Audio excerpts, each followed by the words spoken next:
साथियों, आप सभी का हार्दिक स्वागत करता हूं अपने YouTube चैनल ज्ञानपुर क्लास में। प्रतिदिन की भांति ही आज हम जानेंगे इतिहास के बारे में, परंतु आज हम बात करेंगे मध्यकालीन भारत का। किसका बात करेंगे? मध्यकालीन भारत का। प्राचीन भारत के विषय में मैंने आपको कुछ प्रश्न बता दिए हैं। अब हम बात करेंगे मध्यकालीन भारत के विषय में। तो मध्यकालीन जब भारत के विषय में हम बात करने से पहले प्रश्न को देखते हैं कि पहला प्रश्न हमारा क्या है। तो पहला प्रश्न आप सभी बीच में लाए हैं, मोहम्मद गोरी का भारत आक्रमण। जो मोहम्मद गोरी था वो भारत पर क्या किया था? आक्रमण किया था। तो मोहम्मद गोरी का भारत पर आक्रमण के विषय में ये है, इसको हम इस ट्रिक के माध्यम से जानेंगे। मेरा ट्रिक है कि PMCH। अरे पीएम प्रधानमंत्री, CH कल चाइना, लेकिन नॉर्मल बात है PMCH। सबको याद हो जाएगा कि मोहम्मद गोरी के आक्रमण की जब बात की जाएगी तो PMCH। तो PMCH एक तारा दो तारा, कितना अच्छा नहीं सुनेगा ना। एक तारा दो तारा चंदा में चंद्रहारा। PMCH एक तारा दो तारा चंदा में चंद्रहारा। क्या है? ट्रिक है मोहम्मद गोरी का भारत पर आक्रमण, यानी PMCH एक तारा दो तारा चंदा में चंद्रहारा। तो जैसे PMCH को पहले हम ऐसे लिख लेंगे PMCH, तो P से हो जाएंगे पृथ्वीराज, ठीक है, M से हो जाएंगे मोहम्मद गोरी और CH से हो जाएंगे जयचंद्र। ठीक है, बात किससे की जा रही है? मोहम्मद गोरी का भारत आक्रमण। ये बल्ली मोहम्मद गोरी की बात करेंगे कि भारत पर आक्रमण उसने किया था, उसके विषय में। तो मोहम्मद, जब हम पृथ्वीराज की बात करेंगे तो मोहम्मद गोरी से तुलना करेंगे। अब मोहम्मद गोरी की बात कर रहे हैं, पृथ्वीराज से यहाँ तुलना की गई है, और जयचंद्र की बात की है, जाहिर सी बात है कि मोहम्मद गोरी की है, तो मोहम्मद गोरी से ही तुलना की जाएगी। तो आइए जानते हैं। तो पी से पृथ्वीराज ने गोरी को हराकर एक तारा, पृथ्वीराज ने गोरी को हरा क्या किया? एक तारा, मैंने पहला जो एक तारा मतलब प्रथम तराइन युद्ध। एक तारा यानी प्रथम तराइन युद्ध। अब प्रथम तराइन युद्ध कब हुआ था? 1191 ईस्वी में हुआ था। ऐसे याद कर लेंगे इसको। पृथ्वीराज ने पहला युद्ध किसने जीता? पृथ्वीराज ने। तो पृथ्वीराज ने किसको हराया? मोहम्मद गोरी को हराया, और प्रथम तराइन युद्ध में। कहाँ पे? प्रथम तराइन युद्ध में हराया, और कब? 1191 ईस्वी में। मोहम्मद गोरी ने पृथ्वीराज को हराया। अब देखिए, मोहम्मद गोरी फिर दूसरी बार लड़ाई हुई, तो क्या अब मोहम्मद गोरी से क्या पृथ्वीराज हार गए? तो पृथ्वीराज को हराकर दो तारा, इससे क्या किया? मोहम्मद गोरी एक तारा लगाए थे। तो पृथ्वीराज जो पृथ्वीराज थे, इसने मोहम्मद गोरी को हराकर एक तारा लगाया, ठीक है, तराइन युद्ध में। और कब? 1191 में। तो मोहम्मद गोरी आता है। दूसरी बात, मोहम्मद गोरी क्या करता है? पृथ्वीराज को हरा देता है। यदि पृथ्वीराज को हराता तो दो तारा लगा लेता है। दो तारा में द्वितीय तराइन युद्ध में कब? अगर वो 91 में हुआ है तो 1192 में, एक साल बाद की घटना है। तीसरा है CH में जयचंद्र की पराजय गोरी से। जयचंद्र की पराजय किससे हुई है? मोहम्मद गोरी से। ये क्या किया इसको? मोहम्मद गोरी जयचंद्र को पराजय कर दिए हैं। और चंदा में चंद्रहारा। तो चंदा मतलब चंदावर का युद्ध। चंदा से हम जानेंगे कि जो जयचंद्र का और मोहम्मद गोरी का युद्ध हुआ था, कहाँ पे हुआ था? चंदावर का युद्ध। जैसे चंदावर का युद्ध करते हैं, कौन किसका युद्ध करते हैं? चंदावर का। इसमें क्या हुआ था? इसमें जयचंद्र की पराजय हुई थी, जिससे मोहम्मद गोरी से हुई थी। कब हुई थी? एक साल बाद नहीं, 2 साल बाद होता है। 92 के बाद 93 गैप जाता है, और 1194 ईस्वी में क्या होता है? पराजय होती है जयचंद्र की। ठीक है, तो समझ लिए PMCH एक तारा दो तारा चंदा में चंद्रहारा। तो PMCH से हो जाएगा पी से पृथ्वीराज ने युद्ध को जीता। एम से मोहम्मद गोरी ने पृथ्वीराज और मोहम्मद गोरी के बीच में जीता रहा। और फिर मोहम्मद गोरी जयचंद्र के CH से जयचंद्र की बात करते हैं। जयचंद्र की जब पराजय होती है किसके द्वारा? मोहम्मद गोरी के द्वारा। पृथ्वीराज चौहान का प्रथम तराइन युद्ध 1911 में हुआ था। द्वितीय युद्ध हुआ था 1992 में हुआ था, जिसमें मोहम्मद गोरी जीता था। और जयचंद्र का चंदावर का युद्ध जो हुआ था, आक्रमण मोहम्मद गोरी ने किया था तीसरी बार भारत पे। तो चंदावर का युद्ध जो कराया, और चंदावर के युद्ध में मोहम्मद गोरी जीता, जयचंद्र हार गए। और ये युद्ध सन 1194 में हुआ था। ये टॉपिक थे, आप इसको ध्यान से पढ़ लेंगे और याद कर लेंगे। अब हम बात करते हैं मध्यकालीन भारत के तृतीय प्रश्न की। इसको हम आपको ट्रिक वाइज बता रहे हैं और सोच रहे हैं सीरियल वाइज नहीं बताएं, ज़्यादा से ज़्यादा क्वेश्चन अभी इसमें क्वेश्चन मेरे से हो सकता है बन रहे हैं, उसको मैं आपको निकाल रहा हूँ। अच्छे से अच्छे क्वेश्चन जो एग्जाम में पूछे जाते हैं इंपॉर्टेंट है, मैं उस क्वेश्चन को आप तरीके से ला रहा हूँ। अब मैं बात करता हूँ दिल्ली सल्तनत की। दूसरा क्वेश्चन है कि जो दिल्ली सल्तनत का प्रमुख राज्य वंश क्या है। दिल्ली सल्तनत, दिल्ली सल्तनत का प्रमुख राजवंश, राजवंश, ठीक है। दिल्ली सल्तनत, दिल्ली सल्तनत, ये दिल्ली सल्तनत का प्रमुख राजवंश क्या है। तो दिल्ली सल्तनत के अगर प्रमुख हम राजवंश की बात करते हैं तो उसकी बहुत ही आसान तरीक है और ये लगभग 1206 से 1526 तक रहा। कब तक रहा? 1206 से 1526 तक, समझ रहे हैं। जो ये इनका राज्यवंश था, इनका दिल्ली सल्तनत का प्रमुख राज्यवंश, तो 1206 से लेकर 1526 तक इनका सल्तनत काल रहा। अब इससे आपको हम बताते हैं कि ट्रिक के माध्यम से कि दिल्ली सल्तनत का प्रमुख जो राजवंश है इसे ट्रिक के माध्यम से कैसे याद करते हैं। तो आइए ट्रिक बताते हैं इसका आपको। ट्रिक है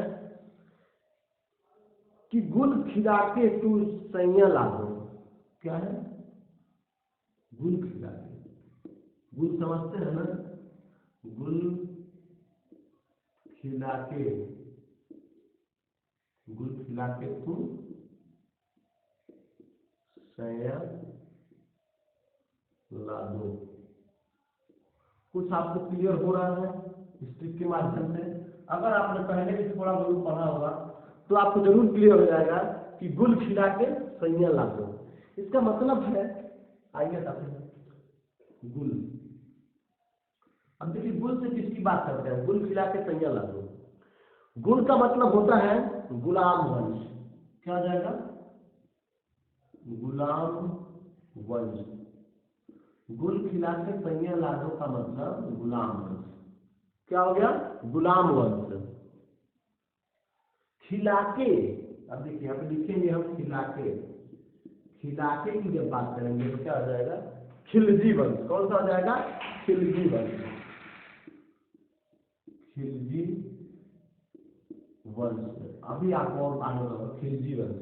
खिलाके तू तुगलक वंश। क्या हो जाएगा?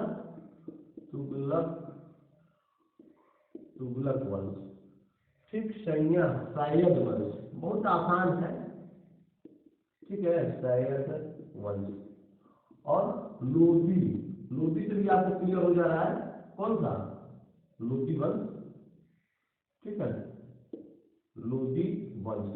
गुल खिला के सैया लागो, गुल खिला के सैया लागो से आपको दिल्ली सल्तनत का जो पूरा उसका राज्य वंश है तो काफी क्लियर हो जा रहा है। गुल खिला के सैया लागो, तो गुल खिला के सैया लागो हम कहेंगे तो उससे क्या हो जाएगा? पूरा दिल्ली सल्तनत का जो काल है, जो कार्यकाल है, वो क्या हो जाएगा? हम सभी के बीच में क्लियर हो जाएगा। तो अगर हम बात करते हैं कि कौन सा वंश कब तक रहा, तो अगर ये देखेंगे तो काफी क्लियर हो जाएगा। जैसे कि गुलाम वंश है, गुलाम वंश का शुरुआत 1206 से लेकर, जब गुलाम वंश आया तो 1206 से लेकर 1290, 1290 तक इसका कार्यकाल रहा, इसका गुलाम वंश का। गुल खिला के सैया लागो गुलाम वंश का 1206 से लेकर 1290 तक ये कौन रहा? गुलाम वंश। खिलजी वंश की अगर हम बात करें तब 90 तक क्यों रहा, तब 90 से आगे भी चलेगा, मतलब 1290 से अभी आगे चलेगा। कौन? खिलजी वंश। तो खिलजी वंश है तो 1290 से चला तो ये 1320 तक चला। कहाँ चला? 1320 तक। कौन? खिलजी वंश जो है वो 1320 ईस्वी तक चला, ठीक है, 1320 ईस्वी तक। कौन? तो याद करिए 1200, इसलिए मैं बताता हूँ 1206 से चला है ये, तो 1526 तक चला है। जब 1526 तक चला है तो गुलाम वंश की बात करें जब, गुल खिला के सैया ला दो, बार बार बोलते रहेगा तो आपको याद हो जाएगा ये दिल्ली सल्तनत का। तो 1206 से चला है 1290, अब 1290 से चला 1320, कौन खिलजी। अब तुगलक वंश, मैं बात करता हूँ तुगलक वंश की, तो तुगलक वंश जो है ये भी चला है। को पहले तो ये जान लेंगे कि 1320 में खत्म हुआ तो 1320 से चलेगा तुगलक वंश। तुगलक वंश 1320 से जब चला तो 1320 से कब तक चला, ये 1414, बहुत आसान है तुगलक वंश क्या करना, 1414 ईस्वी तक ये तुगलक वंश चला। बात करते हैं गुल खिला के कुछ सैयद वंश। सैयद वंश की बात करें तो पहले तो 1414 इसका हो गया, 1414 से चला है कौन, सैयद वंश। सैयद वंश 1414 से लेकर 1451 तक ये चला है, 1451 ईस्वी तक, ठीक है। अब बात करते हैं लोधी वंश, सबसे लास्ट में इसका लोधी वंश दिल्ली सल्तनत काल में, अंतिम शासन काल इसका लोधी वंश का ही रहा था दिल्ली सल्तनत काल में। तो लोधी वंश का जब बात करेंगे पहले तो जानते हैं कि यहाँ 1451 तक से चला है। अब 1451 मुझे पता है, 1451 से कहाँ 1526, सीधे हम लिख देंगे 1526 ईस्वी तक ये चला है, ठीक है। तो ये क्लियर हुआ नहीं आपको, क्लियर हुआ तो लाइक कीजिए, और कुछ प्रॉब्लम है तो जरूर कमेंट बॉक्स में बताइए, मैं आपको उस प्रॉब्लम को जरूर सॉल्व करूंगा, कोशिश करूंगा। और हाँ, वीडियो को लाइक जरूर कर दीजिए और दोस्तों के साथ शेयर करना जरूर, क्योंकि आप एक लाइक और शेयर से मिलकर ना एक पॉजिटिव एनर्जी मिलती है। जब आप लाइक और शेयर करते हैं ना तो मुझे लगता है कि हाँ, मुझे इतने बच्चे, मुझे मेरे इतने छात्र, मेरे इतने स्टूडेंट, मेरे इतने भाई देख रहे हैं, तो उनके लिए मैं और कुछ मेहनत करूँ और अच्छा क्वेश्चन लेके आऊँ। और काफ़ी चीज़ों को मैं प्रीवियस ईयर के पेपर्स को लेकर मैं रीड करता हूँ, पढ़ता हूँ और आपके बीच में लेकर आता हूँ। हाँ, और चैनल सब्सक्राइब करना जरूर, सब्सक्राइब करना भूलिए, सब्सक्राइब बहुत जरूरी है मेरे लिए। अभी आइए मैं बताता हूँ आपको, तीसरे टॉपिक की तरफ चलता हूँ। अभी मेरा दिल्ली सल्तनत का प्रमुख जो काल था, जो 1206 से 1526 तक चला, जिसमें गुल खिला के सैयद आजम के माध्यम से हम लोग जाने कि दिल्ली सल्तनत का कौन कौन सा है, गुलाम वंश, गुल खिला के खिलजी वंश, तुगलक वंश, सैयद वंश, लादो से लोधी वंश। बहुत ही आसान है दिल्ली सल्तनत का जो ट्रिक बताया। अब मैं बताता हूँ आपको तीसरा बहुत ही इंपॉर्टेंट ये भी है, दिल्ली सल्तनत का मुख्य राज्यवंश एवं इसके जो संस्थापक क्रम में है। बात करें पहली दिल्ली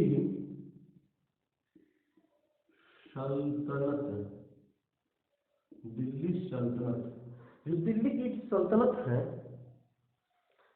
का मुख्य, दिल्ली की सल्तनत का मुख्य क्या, दिल्ली सल्तनत का जो मुख्य राज्यवंश तो आपको बताए दिए हम, राजवंश और इसमें अब और क्या जुड़ रहा है, उसके संस्थापक, ठीक है। अब इसमें बात ये है, राज्यवंश तो हम जान गए हैं, अब उसके संस्थापक के बारे में हमको जानना है कि उसके संस्थापक का क्रम क्या है। तो देखिए, गुल खिला के सैयद आजम तो सबको पता हो गया कि गुलाम वंश हो गया, ये हो गया, वो हो गया।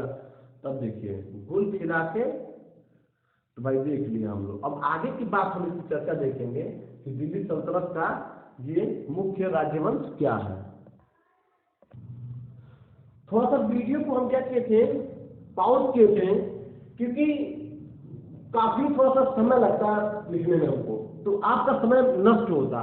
तो मैं ये नहीं चाहता हूं कि आपका समय नष्ट हो, मैं ये चाहता हूं कि आपका समय बचे, कम से कम समय में अच्छी से अच्छी चीजें आपके बीच तक पहुंचे। एक बात और है कि अगर आपको ट्रिक नहीं याद होता है, मान लीजिए कि कोई ट्रिक आपको अच्छा नहीं लगता है, तो मत अच्छा लगे, अच्छी बात है, मैं भी बुराई करता हूँ, तो मत अच्छा लगे, परंतु एक चीज फायदा हो कि आपका रिवीजन हो जाएगा, आपको दिमाग में याद करा देंगे, इतना गारंटी है कि आपको ट्रिक नहीं याद हुआ तो बिना ट्रिक के भी मैं आपको आपके भेजे में, आपके दिमाग में ये सब बातें मैं घुसा दूंगा, एकदम गारंटी है। आइए देखिए इसको। तो दिल्ली सल्तनत का मुख्य राज्यवंश और उसके संस्थापक, मैंने इसकी दूसरा क्वेश्चन में बताया था दिल्ली सल्तनत के मुख्य राज्यवंश, मैं दिल्ली सल्तनत के मुख्य राज्यवंश को बताया था। और फिर इसमें मैं मुख्य राज्य वंश और उनके संस्थापक के बारे में बता रहा हूँ। तो आगे देखते हैं क्या है कि देखो तो सलीम, ठीक है, तो देखो तो सलीम काफी जल गया खीर बना लावा। देखो तो सलीम काफी जल गया खीर बना लावा। तो काफी बेहद अच्छा ट्रिक है ये कि देखो तो सलीम से क्या हो जाएगा, दे से हो जाएगा दास वंश, दे से दास वंश, खो से खिलजी वंश, खो से खिलजी वंश, तो से तुगलक वंश, स से सैयद वंश, ल से लीम यानी लोधी वंश और म से क्या हो जाएगा मुगल वंश। तो देखो तो सलीम, देखो तो याद आ ना दास वंश, खिलजी वंश, तो से तुगलक वंश, स से सैयद वंश, ली से लोधी वंश, म से क्या होता है मुगल वंश। तो ये आपको देखो तो सलीम याद हो गया। अब देखिए इसके सामने देश देखो मतलब दास वंश, तो काफी, काफी मतलब कुतुबुद्दीन ऐबक, इसके जो संस्थापक है इस वंश, ये जो क्या है ये वंश है, ये कौन है इसके संस्थापक है, संस्थापक, ठीक है। तो दास वंश के संस्थापक कुतुबुद्दीन ऐबक है। कौन है? दास वंश के संस्थापक कुतुबुद्दीन ऐबक। खो मतलब खिलजी वंश, खिलजी वंश यानी जल, जल मतलब जलालुद्दीन तुगलक, खिलजी वंश के संस्थापक जलालुद्दीन तुगलक है। और आगे देखते हैं तुगलक वंश, तुगलक वंश के संस्थापक गयासुद्दीन तुगलक है। और सैयद वंश, सैयद वंश के बारे में तो खिलजी खां, थोड़ा सा यही नाम आपको खिजाएगा, मतलब रिझाएगा, खिजाएगा। तो सैयद वंश के संस्थापक खिलजी खां हो गए। और इसके बाद लोधी वंश का तो जानते हैं बहलोल लोधी, सिंपल सी बात याद कर लेंगे। और मुगल वंश का संस्थापक सभी जानते हैं बाबर था। बाबर को सब जानते हैं, मुगल वंश से संबंधित है बाबर, तो मुगल वंश का संस्थापक बाबर। इसी के साथ मेरा तीसरा टॉपिक क्लियर होता है। एक बार और चाहे तो आप देख सकते हैं, शॉर्ट स्क्रीन ले सकते हैं कि दिल्ली सल्तनत का मुख्य राजवंश और उनके संस्थापक कौन है। तो दिल्ली सल्तनत का मुख्य राजवंश देखो तो सलीम, देखो तो सलीम से दे से हो जाएंगे हमारे दास वंश, खी से खिलजी वंश, तो से तुगलक वंश, सै से सैयद वंश, लो से लोधी वंश, मु से मुगल वंश। तो खिलजी वंश के संस्थापक है कुतुबुद्दीन, दास वंश के संस्थापक है कुतुबुद्दीन ऐबक। खिलजी वंश के हैं जलालुद्दीन खिलजी, और जलालुद्दीन खिलजी के जलालुद्दीन तुगलक, और तुगलक वंश के गयासुद्दीन तुगलक, सैयद वंश के खिलजी खां, लोधी वंश के हैं बहलोल लोधी, और मुगल वंश के हैं बाबर। मेरे साथ आप बोलते रहेंगे तो आपको पक्का गारंटी है कि याद हो जाएगा। ट्रिक नहीं याद हुआ तो प्रश्न ही याद करा दूंगा, उसका उत्तर प्रश्न के साथ में उत्तर याद करा दूंगा आपको, ये गारंटी है। लेकिन आपसे एक रिक्वेस्ट जरूर है कि आप हमारे वीडियो को लाइक और शेयर जरूर करें, चैनल सब्सक्राइब करना ना भूलें। आपको अगला क्वेश्चन हम बताते हैं, 39 है, सॉरी 39 कर रहे हैं, क्या नाम है, चौथा, तीसरा हो गया और चौथा है। चौथा क्वेश्चन मेरा है कि मुगल वंश के शासक और एवं उसका शासनकाल, जो मुगल वंश था, बात करते हैं मुगल वंश, मुगल वंश के संस्थापक, ठीक है, और उसका शासन, और उसका शासन काल। मुगल वंश का जो संस्थापक था और उसका शासन काल कितना रहा, आइए आपको हम बताते हैं। थोड़ा सा ये भी वीडियो थोड़ा सा बड़ा था, इसलिए सोचा कि मैं लिख दूं, थोड़ा सा समझ में ना अच्छे से दिखता हो तो मैं आपको अच्छे से समझा दूंगा। मैं गुलाम वंश के संस्थापक और उसका शासन काल, मैंने गुलाम वंश सोचा था कि संस्थापक को बताऊं, लेकिन उससे समझता संस्थापक और इसमें शासन काल को भी मैं समझा दूं अच्छे से एक ही वीडियो में, तो इसीलिए मैं थोड़ा समझ लिया। गुलाम वंश के संस्थापक और उसका शासन काल अगर बात करें तो ठीक है, ऐबक आई रुक रजिया, ऐबक आई रुक रजिया वह मान गया काकू, ऐबक आई रुक रजिया वह मान गया काकू, बहुत अच्छा ट्रिक है। ऐबक आई रुक रजिया वह मान गया काकू, इस ट्रिक के माध्यम से देखेंगे तो ऐबक से कुतुबुद्दीन ऐबक, कुतुबुद्दीन ऐबक जो है इसका शासनकाल 1206 से 1210 तक रहा।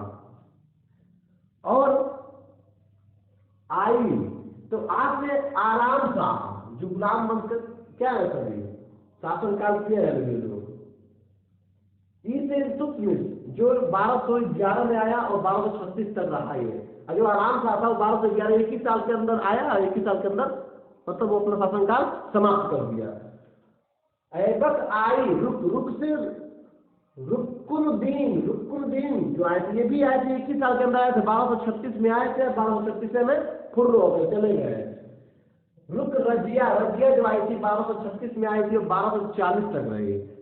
रुक रजिया वह मतलब बहराम था, वह मतलब बहराम था आया 1240 में, 1242 तक पूरा 2 साल तक का कार्यकाल रहा। और रुक रजिया वह मान से मसूद सा 1242 में आया, फिर 1246 तक रहा। और गयासुद्दीन बलवन, तुगलक में गयासुद्दीन बलवन जो आया, गयासुद्दीन बलवन था 1266 में आया और 1287 तक रहा। काकू बाद जो 1287 से आया और 1290 दिन तक रहा जो काकू था, काकू बाद जो था। तो बहुत ही आसान तरीके है गुलाम मोहम्मद संस्थापक और उसके शासनकाल के बारे में। संस्थापक यही है फिरोजुद्दीन अहमद है और ये लोग आराम शाह है, सुरुद्दीन है, रजिया है, बहराम शाह, मसूद शाह है, गयासुद्दीन बलवन है, काकूबाद है। तो ऐबक आई रुक रजिया वह मान गया काकू, ऐबक से क्या हो गया कुतुबुद्दीन हाँ आ से हो गया आराम शाह, ई से हो गया इल्तुतमिश, रुक रजिया रुक से हो जाएगा रुनुद्दीन, रजिया से आप समझिए रजिया हो गया और रजिया से रजिया हो गया, वह से हो गया बहराम शाह, मान से हो गया मसूद शाह, गया से गयासुद्दीन बलवन हो गया, काकू से काकूबाद हो गया। तो बहुत ही नाचना होती है आसान सीख है। और मेरा अंतिम प्रश्न अभी देना है, पांचवा काफी वीडियो भी लंबा हो रहा है, तो कोशिश है कि मैं पांचवा क्वेश्चन भी आप सभी के बीच में रखूं और काफी जल्दी खत्म करूं इस प्रश्न को। तो मेरा पांचवा और अंतिम क्वेश्चन है, खिलजी वंश के संस्थापक एवं उसका शासनकाल। तो खिलजी वंश के जो संस्थापक हैं कौन है, उनका शासनकाल कितना रहा। तो खिलजी वंश के संस्थापक आइए जानते हैं उनके शासनकाल को। ट्रिक मान जाएंगे जलाउल कम खुश। थोड़ा सा ये मुस्लिम है लोग, तो मुस्लिम वाले भाषा में इस चीज को रखा गया कि जलाउलाऊ कम खुश खिलजी, जलाउलाऊ कम उल खिलजी, मतलब खिलजी का मतलब खिलजी वंश से जलाउलाऊ कम खुश खिलजी, तो मतलब जला से जलालुद्दीन फिरोज खिलजी। जलालुद्दीन अगर पूछ दे जलालुद्दीन का पूरा नाम क्या है, इसका नाम है जलालुद्दीन फिरोज खिलजी।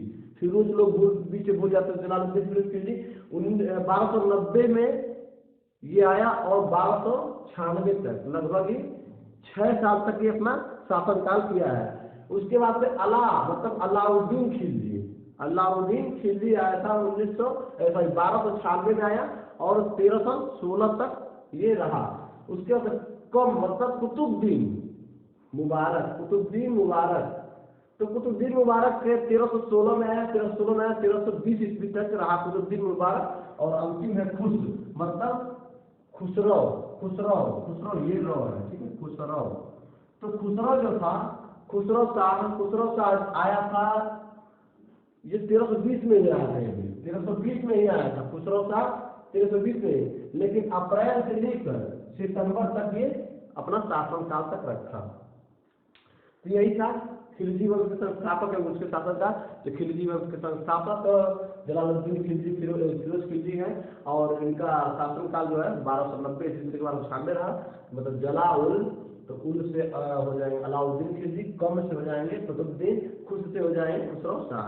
यही था मेरा आज का 5 प्रश्न और इसी प्रश्न के साथ हम विदा लेते हैं मध्यकालीन भारत से और फिर आते हैं कल मध्यकालीन भारत के कुछ आसान से और आसान ट्रिक के लिए। तो मध्यकालीन भारत मतलब क्या है, ये रस नहीं है इन सब चीज़ों में, थोड़ा पढ़ने में मन लगाना पड़ता है, थोड़ा ध्यान देना पड़ता है। देखेंगे नहीं किसी याद होगा, कम से कम उसको बारीकी देखेंगे तो कम से कम प्रश्न तो याद होगा, कुछ उत्तर तो कुछ जानेंगे एक दो चीज़ कि कौन है खिलजी वंश, खिलजी फिरोज शाह कौन है, खिलजी फिरोज